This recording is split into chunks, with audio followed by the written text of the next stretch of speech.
Disclaimer, এই ভিডিওটি পুরোটাই কাল্পনিক। এর সাথে বাস্তবের কোনো মিল নেই। ভিডিওটি কেউ সিরিয়াস নেবেন না। এটি শুধু মনোরঞ্জনের জন্য বানানো হয়েছে।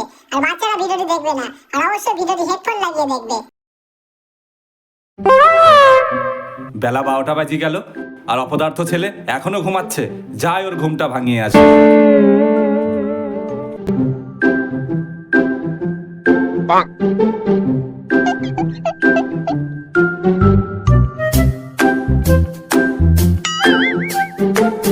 শালা শুয়োরের বাচ্চা, কটা বাজে? উঠবি না? দেবো জল ঢেলে। ধুর বাড়া, সবেমাত্র ঘুমটা এসেছিল, দিল বাড়া ভেঙে। কটা বাজে একবার দেখেছিস? তুই যদি আমার বাপ না হতিস না, মারি তোর আমি গাড় ভেঙে দিতাম। শালা শুয়োরের বাচ্চা, তোর একদিন কি আমার একদিন।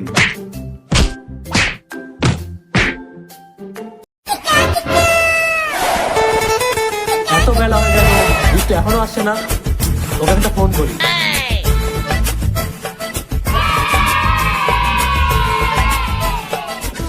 দেখি তো তোকে কে ফোন করেছে। হ্যালো দীপ, বলছি ঝুমা বৌদি ফোন করেছিল। বলছি আজকে ফাঁকা আছে। বলছি আমাদের সাথে আজকে পার্কে ঘুরতে যাবে। শালা শুয়োরের বাচ্চা, বৌদিবাজি করা। দাঁড়া, তোদের গাড় ভাঙছি। কার মারছে?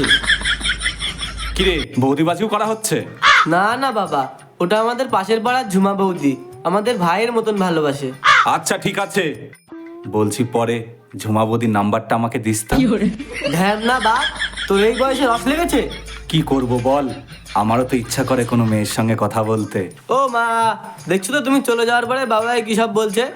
না না বাপ, তোর মাকে বলিস না, না হলে মাঝরাতে এসে আমার আবার গলা ঠুসবে। ঠিক আছে বলবো না, তাহলে 500 টাকা দাও। ঠিক আছে, তোকে 500 টাকাই দেবো, কিন্তু তুই বাইরে চল, তোর সঙ্গে কথা আছে আমার। চলো।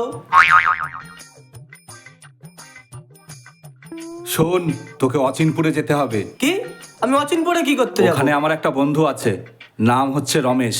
ওর কাছে 10,000 টাকা পাই, তাই ফোন করেছিল টাকাটা নিয়ে আসার জন্য। তা তুমি যাও না, আমার তো যাওয়ার সময় আমি নেই। একটা কাজে কলকাতায় যাব, 2 দিন পরে ফিরবো। আর ও বলেছে টাকাটা আজকেই নিয়ে আসতে। ভাল লাগে না এসব। আমি তোকে যাওয়া আসার ভাড়া দিয়ে যাচ্ছি, ঠিক আছে? ও, অচিনপুরের আগে একটা বন জঙ্গল পড়বে, জঙ্গলটা খুব খারাপ, তুই দেখে শুনে যাবি।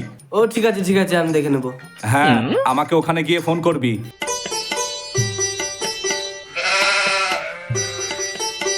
কি রে, তোকে তখন ফোন করেছিলাম, তোর বাবা তোকে কেঁদিয়েছে নাকি? আরে না, আমার গায়ে হাত দিবে ওর এত বড় সাহস? তা তুই ব্যাগ নিয়ে কোথায় যাচ্ছিস? আর বলিস না, আমার বাবা আমাকে অচিনপুরে পাঠাচ্ছে। কার কাছে 10,000 টাকা পায় ওটা আনার জন্য। ও ঠিক আছে, তাহলে দেখে শুনে যা। বলছি ভাই, তুই তো আমার বন্ধু। বোকা চোদা, ওইসব আর মিষ্টি কথা বলতে হবে না। বলো কি হয়েছে? বলছি তুই আমার সাথে চল না, আমার একা একা যেতে ভয় লাগছে। ছি, তুই ছেলে মানুষ হয়ে তোর ভয় লাগছে? আরে না, সেটা না, ওই অচিনপুরের আগে একটা বড় জঙ্গল আছে, সেই জঙ্গলে নাকি জঙ্গলি আদিবাসীরা থাকে। সেই পথ দিয়ে আমাদের যেতে হবে। ধুর বাড়া, এই সামান্য ব্যাপার নিয়ে তুই ভয় পাচ্ছিস? চল না ভাই, আমার সাথে চল। ঠিক আছে, যেতে পারি, কিন্তু রাস্তায় যা যা খাবো সব কিন্তু খাওয়াতে হবে। হ্যাঁ হ্যাঁ, সব খাওয়াবো, তুই চল। তুই তো জানিস আমি বিমলটা একটু বেশি খাই। চল চল ভাই, আর দেরি করিস না, আমি ব্যাগপত্র সব গুছিয়ে এনেছি। তা এখান থেকে কিসে যাবি? কেন, ট্রেনে?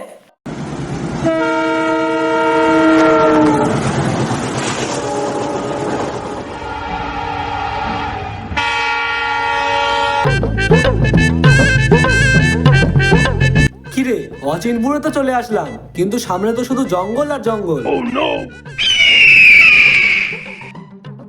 আমাদেরকে এই জঙ্গলটাই পার করতে হবে, এরপরেই অচিনপুর। আচ্ছা, ওই তো ওখানে একটা লোক আছে, চল ওনাকে গিয়ে জিজ্ঞেস করি, চল।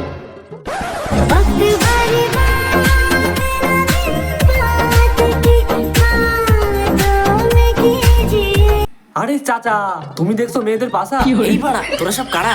বলছি চাচা, আমরা অসিনপুরে যাব, একটু কোন পথ দিয়ে যাবো আমাদেরকে বলতে পারবে? কি বললি তোরা? অসিনপুরে যাবি? কেন, মনে হচ্ছে শুনে গাড়ি ছ্যাঁকা লাগলো।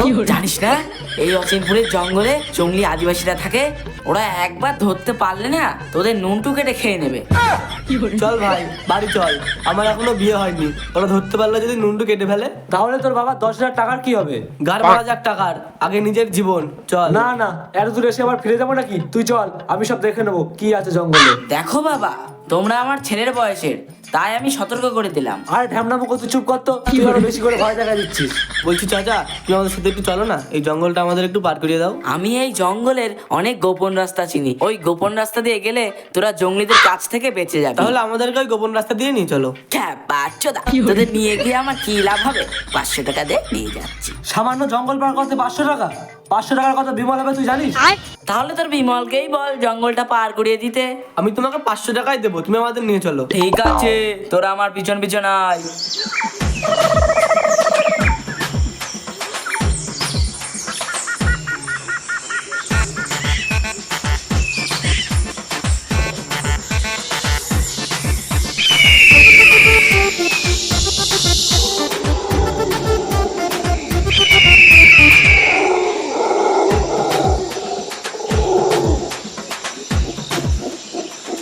তা চাচা, আপনার নামটাই তো শোনা হলো না।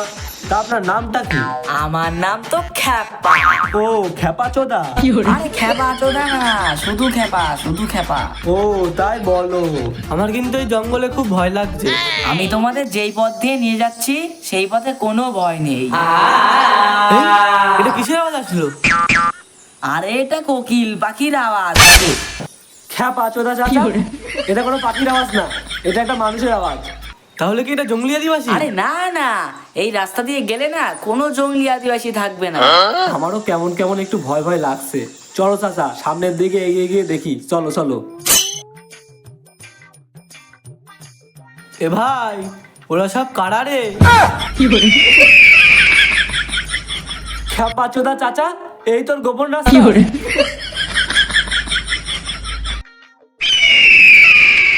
চাচা তো ভয়ের চোদে অজ্ঞান হয়ে গেল রে, এবার আমাদের কি হবে? ভগবানই জানে।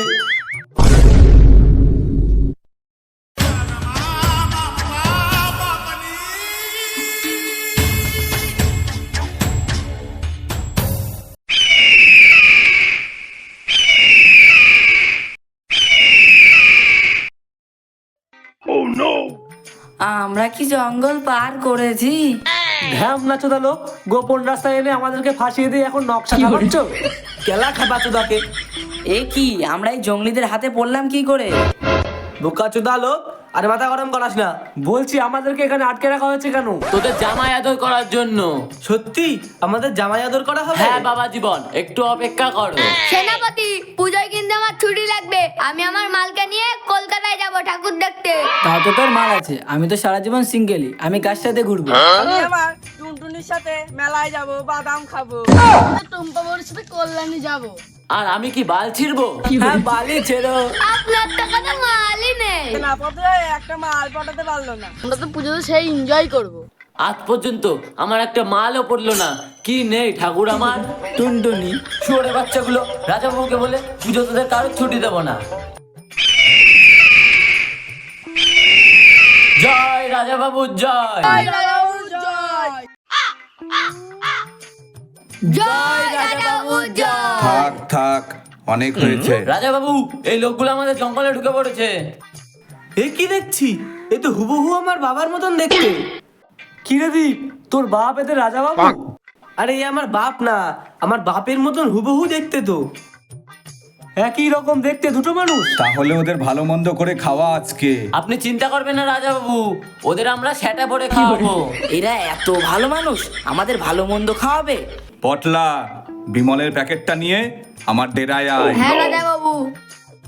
তোমরা খুব ভালো মানুষ, আমাদের ভালো মন্দ খাওয়াবে। খেপাচোদা গুলো, কালকে তোদের বলি হবে, তাই আজকে তোদের ভালো মন্দ খাওয়ানো হবে। এ ভাই, এরা আমাদের এখন বলি দেবে? এই সব হয়েছে এই শালা ঢ্যাপলা চাচার জন্য। কিন্তু এবার আমরা কি করব? কিন্তু আমি একটা জিনিস বুঝলাম না, রাজা বাবু পুরো তোর বাপের মতো দেখতে, এটা কি করে সম্ভব? আমিও তো সেটাই ভাবছি। দাঁড়া, আমাকে একটু ভাবতে দে, মনে হচ্ছে মাথায় একটা বুদ্ধি আসছে। রাজাবাবু, এই নিন আপনার বিমল। দে দে দে, আগে বিমলটা খাই।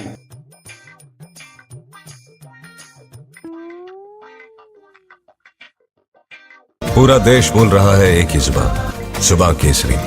विमल बोलो जुबान केसरी। রাজা বাবু, এরা সবাই পুজোর ছুটি চাচ্ছে। পুজোতে ছুটি নিয়ে তোরা সব কি করবি? আমরা আমাদের মালের সাথে ঠাকুর দেখতে যাবো। কি কিরে ভজন, পুজোতে তোর কি খবর? আমার আর সেনাপতির একই অবস্থা। ওরও যে আমারও তাই, ওরও জীবনে একটা মাল পড়লো না, আমারও পড়লো না। এই ভোদাই মুখো সেনাপতির দ্বারা মাল পাঠানো হবে না। রাজা বাবু অমন করে বলবেন না, মনে খুব কষ্ট লাগে। ঠিক আছে, পুজোতে তোদের এবার আমি 3 দিনের ছুটি দেব।